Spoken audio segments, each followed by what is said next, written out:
नमस्कार दोस्तों, CBC news Rajasthan शुरू कर रहा है डॉक्टर नामा। इसके जरिए हम मानव शरीर से जुड़ी विभिन्न बीमारियों के बारे में जानकारी, उनके सही उपाय, बचाव और सही इलाज की जानकारी विशेषज्ञ डॉक्टरों द्वारा दी जाएगी। विभिन्न बीमारियों के लिए हम विशेषज्ञ डॉक्टरों से बात करेंगे। जो आम लोगों के सवाल हैं उनका जवाब विशेषज्ञ डॉक्टरों से जानने की कोशिश करेंगे। शुरुआत कर रहे हैं वागड़ के पहले और एकमात्र मल्टी सुपर स्पेशलिटी हॉस्पिटल झील हॉस्पिटल के डॉक्टरों से।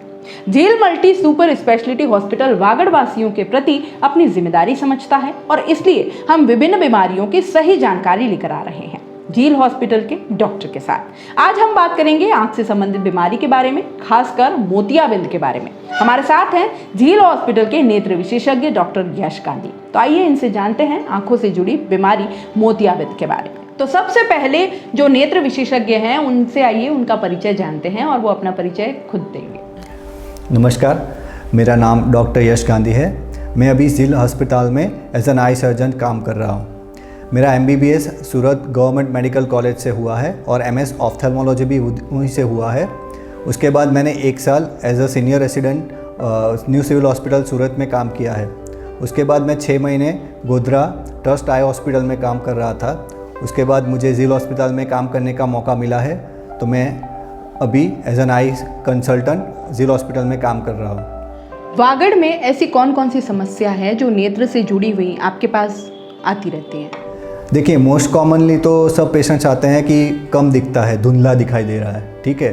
तो मेजॉरिटी ऑफ पेशेंट्स यही आते हैं। उसके बाद हमारा आता है आँखों का लाल होना, आँखों में खुजली होना, फिर आँखों में से पानी गिरना, सिर दर्द होना, ये सारी समस्याओं लेके आते हैं। लेकिन बहुत ज़्यादा जो कॉमन है वो धुंधलापन, और धुंधलापन में एक जो यंग पेशेंट्स आते हैं उनमें रिफ्रैक्टिव एरर, ठीक है, वो एक तो हो जाता है। जो चश्मे का हम हिंदी में बोले सादी भाषा में तो चश्मे का नंबर वाले पेशेंट, और उससे बड़े लोग जो आते हैं वो मोस्टली मोतियाबिंद के होते हैं। आँखों में जो धुंधलापन छा जाता है वो किस कारण होता है? देखिए, ऐसा होता है कि 40 साल तक, 40 या उससे कम वो उम्र में सबको दूर के नंबर यानी हम बोले तो माइनस में नंबर आते हैं। 38-40 के बाद सबको नज़दीक का देखने में दिक्कत होता है, वो प्लस नंबर होता है, जिसमें हम हमारी टर्मिनोलॉजी में प्रिस बायोपिया बोलता है, या तो बेताला भी बोल सकते हैं। तो ये सारी चीज़ें होती है। कई बार पेशेंट्स आते हैं सिर दर्द की कंप्लेन लेकर। सबको लगता है कि सिर दर्द माथे का रीज़न है, लेकिन आँख की वजह से भी सिर दर्द होता है। और वो जब आते हैं तब हम आँख चेकअप करते हैं, तब पता चलता है कि उनको आँखों के नंबर भी है। मोतियाबिंद की क्या समस्या है और क्या उपचार हैं इसके? देखिए, मोतियाबिंद एक कुदरती प्रोसेस है। उसको ना ही हम रोक सकते हैं, ना ही कोई टीपे या खाने पीने की चीज़ों से उसको रोक सकते हैं। अगर आपको मोतियाबिंद है तो उसका एक ही इलाज है, ऑपरेशन करके कृत्रिम नेत्रमणि वो डालना पड़ता है, ठीक है। हमारे यहाँ पे जो उसकी 2 तकनीक है वो दोनों उपलब्ध है। एक तो हो गई बड़े चीरे वाले ऑपरेशन, वो सादा ऑपरेशन जिसको बोलते हैं, ठीक है। और दूसरी है फेको इमल्सिफिकेशन।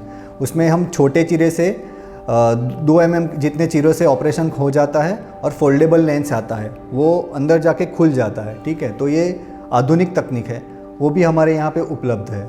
जनरली 40 के बाद मान लो 50 या 60, 50-55 के ऊपर वाले जो पेशेंट्स होते हैं उनको धीरे धीरे कम दिखना शुरू हो जाता है, तो उनको मोतियाबिंद आ चुका होता है। तो उसका एक ही इलाज है, ऑपरेशन। ऑपरेशन के बाद में किस तरह की सावधानियां रखनी होती हैं? क्या इसमें चश्मा लगाना ज़रूरी होता है या इसकी कोई आवश्यकता नहीं रह जाती? ऑपरेशन के बाद, ऑपरेशन के पहले हम सभी पेशेंट्स के आँखों के अलग अलग नाप होते हैं, वो हम नाप लेते हैं, ठीक है। उस हिसाब से वो लेंस बिकता है, लेकिन वो मशीन का ओरिएंटेड होते हैं, तो हमेशा ऐसा नहीं होता कि उनको दूर के चश्मे नहीं लगते। ऑपरेशन के बाद आपके पास दो ऑप्शन है। एक तो हम जो ऑपरेशन में लेंस रखते हैं वो मोनोफोकल भी होते हैं और मल्टीफोकल होता है, ठीक है। मोनोफोकल में क्या है, आप दूर का क्लीन देख सकते हो विदाउट ग्लासेस आफ्टर ऑपरेशन के बाद। और मल्टीफोकल में क्या है कि आप नज़दीक का और दूर का दोनों चीज़ें देख सकते हो, मतलब कि ऑपरेशन के बाद आपको चश्मा नहीं लगता। और मोनोफोकल में कैसा है, सिर्फ दूर का आपको क्लियर दिखेगा, नज़दीक के लिए आपको चश्मा पहनना पड़ेगा। मोतियाबिंद के ऑपरेशन का जो प्रोसेस होता है कितने दिन का होता है? कितने दिन तक इसके बाद भी अस्पताल में मरीज़ को रहना पड़ सकता है? नहीं, ये डे केयर प्रोसीजर होता है एक ही दिन में। अगर आप सुबह आते हो, प्री ऑपरेटिव 1 या 2 घंटा आपको रहना पड़ता है। ऑपरेशन में ज़्यादा से ज़्यादा 15-20 मिनट का टाइम लगता है। ऑपरेशन के बाद आपको पट्टी करके घर जाने देते हैं, तो तकरीबन आपको 4 से 5 घंटे का ही समय लगता है। तो यहाँ पे रुकने की कोई आवश्यकता रहती नहीं है इसमें। डॉक्टर साहब, कई बार लोगों में ये धारणा होती है कि मोतियाबिंद का ऑपरेशन तभी उनको सजेस्ट किया जाता है जब उनकी आंखों में एक झिल्ली सामने आ जाती है, लेकिन कई बार झिल्ली नहीं होती, उसके बावजूद भी ऑपरेशन के लिए बोला जाता है। तो इसके बारे में थोड़ा सा आप प्रकाश डालें। इसमें आँखों में जो झिल्ली होती है वो 2 टाइप की है।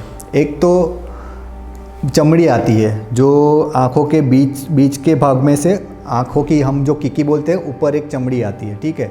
और दूसरी झिल्ली है जो ऑपरेशन के बाद एक बार लेंस बिठा देते हैं, तो लेंस हमारी थैली में लेंस बिठता है, तो थैली के भाग में भी झिल्ली आ सकती है। वो ऑपरेशन की बाद आती है, किसी को आती है, किसी को नहीं होती, किसी को जल्दी होती है, किसी को लेट होती है। तो ये दोनों का इलाज डिफरेंट है। जो आँखों के ऊपर वाले भाग में आती है झिल्ली, उसको हम काट के फिर आँखों के दूसरे साइड के भाग से चमड़ी निकाल के उधर बिठा सकते हैं, ठीक है। और जो मोतियाबिंद के ऑपरेशन के बाद जो पीछे झिल्ली आती है, वो याग लेसर से ट्रीटमेंट कर सकते हैं। वो ओपीडी प्रोसीजर ही है। जहाँ तक मोतियाबिंद के ऑपरेशन की बात है, तो झील हॉस्पिटल में इसके क्या चार्जेस हैं? लगभग कितने पैसे लग जाते हैं, क्या खर्च आता है? केवल मोतियाबिंद ही नहीं, अभी आँख के रिलेटेड कोई भी प्रॉब्लम लेकर अगर आता है इधर, तो उसके फाइल चार्ज, ओपीडी चार्ज निःशुल्क है। और मोतियाबिंद का ऑपरेशन भी बिल्कुल निःशुल्क है। सिर्फ ऑपरेशन के बाद जो आँखों में डालने का टीपा होता है, उसके 400-500 जिसमें मामूली चार्जेस है, बाकी और कोई चार्जेस नहीं है। डॉक्टर साहब, ये निःशुल्क इलाज किसके द्वारा होता है? ये झील हॉस्पिटल के ट्रस्ट द्वारा हो रहा है, वो बिल्कुल चार्ज नहीं ले रहे। झील हॉस्पिटल में आँखों की समस्याएं जो होती हैं, उनके लिए और किस किस तरह के उपचार उपलब्ध हैं? मोतियाबिंद के अलावा इधर जो मोस्ट कॉमनली देखा जाता है वो है टेरिजियम, उसको हम बोलते हैं झिल्ली। तो झिल्ली का ऑपरेशन भी इधर उपलब्ध है। फिर ग्लोकोमा, जिसको हम बोलते हैं काला पानी, ठीक है। फिर आँखों का लाल होना, आँखों से पानी गिरना, आँखों में खुजली होना, ये सब सारी सुविधाएं इधर उपलब्ध है। जो शिविर अभी झील हॉस्पिटल ने लगाया था रिसेंटली, उस शिविर में क्या बातें, किस तरह की समस्याएं और क्या बातें निकल कर आई, किस तरह की सावधानियां लोगों को रखनी चाहिए? वहाँ पे काफ़ी सारी पेशेंट्स मैंने देखे। एक चीज़ तो है कि इधर जो हमारे गरीब लोग हैं, उनके पास मोतियाबिंद के ऑपरेशन के लिए नज़दीक में कोई अस्पताल नहीं है। जो अभी हम झील अस्पताल के ट्रस्ट के द्वारा फ्री में हम जो इलाज कर रहे हैं, वो लोग करवा सकते हैं। क्योंकि वहाँ पे मैंने देखा, वहाँ से सारे लोग जा रहे हैं ताजपुरा या तो हिम्मतनगर, गुजरात में इधर से 300-400 किलोमीटर की दूरी तय करके जाते हैं। वहाँ काफ़ी सारे पेशेंट थे, तकरीबन 30 से 40 लोग मैंने ऐसे देखे जिसका ऑपरेशन यहाँ पे बिल्कुल फ्री में हो सकता है, ठीक है। डॉक्टर साहब, हमारा आखिरी सवाल आपसे ये है कि झील हॉस्पिटल की ओपीडी में आँखों के जो विशेषज्ञ हैं, डॉक्टर्स हैं, वो कब कब उपलब्ध रहते हैं, ताकि हमारे जो दर्शक हैं उनको सहूलियत हो? आप उनको ज़रा बताएं। सोम से लेकर शनिवार तक हमारा टाइमिंग 9 से शाम 4 बजे तक का है। तो देखा आपने, झील हॉस्पिटल और झील चैरिटेबल ट्रस्ट किस तरह से वागड़वासियों के लिए जिम्मेदारी निभा रहा है। तो अगर आपको या आपके किसी परिजन को मोतियाबिंद की समस्या है, तो झील हॉस्पिटल में इसका लाभ उठा सकते हैं। आज के हमारे मेहमान थे डॉक्टर यश गांधी। उम्मीद है इनसे मिली जानकारी आपके लिए उपयोगी सिद्ध होगी। डॉक्टर नामा के अगले एपिसोड में फिर मुलाकात होगी। नमस्कार।